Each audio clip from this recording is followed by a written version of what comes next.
Yawezekana wakati mwingine unakosa amani kwenye maisha yako, unakosa furaha kwenye uhusiano wako. Muda mwingine mipango unayoipanga haifanikiwi kwenye maisha yako, na unajiuliza nani mchawi anayekuandama kwenye maisha yako. Hebu leo sasa tuangalie marafiki unaoambatana nao kama wanaendana na ndoto zako. Sasa mimi nitakuambia sifa 6 za marafiki ambao hupaswi kabisa kuambatana nao kwenye maisha yako. Sifa ya kwanza ni yule rafiki anayekusifia kila jambo. Kamwe hawezi kuenda nawe sambamba kwenye maisha yako, na hawezi kukusahihisha pale utakapoanguka au pale utakapokaribia kuteleza kwenye maisha yako. Na sifa ya pili ni yule rafiki anayekukosea kwenye lile jambo alilokuomba msamaha zaidi ya mara 2, angali anajua linakuharibia mfumo wako wa kutimiza malengo yako. Huyo kamwe hawezi kuwa rafiki anayekutakia mema kwenye maisha yako, kwa sababu usingeshtukia kosa lake, angekaa kimya na angesubiri uanguke.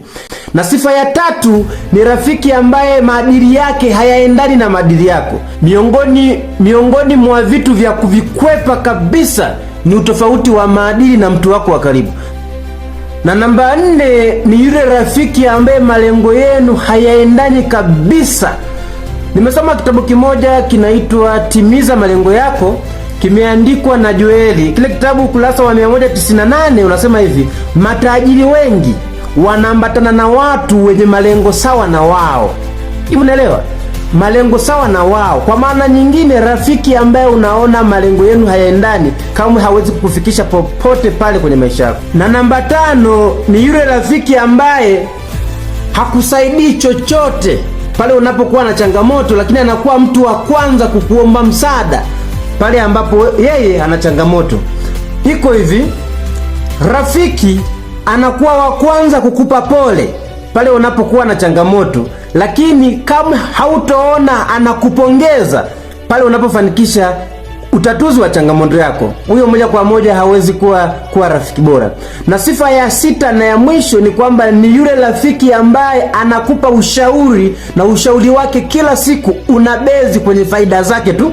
Yaani yeye hautoona anakupa ushauri ambao unakunufaisha wewe. Ukiona anakupa ushauri, basi lazima uwe na faida moja ama 2 kwa upande wake. Kama huyo hawezi kukutakia mema kabisa kwenye maisha yako.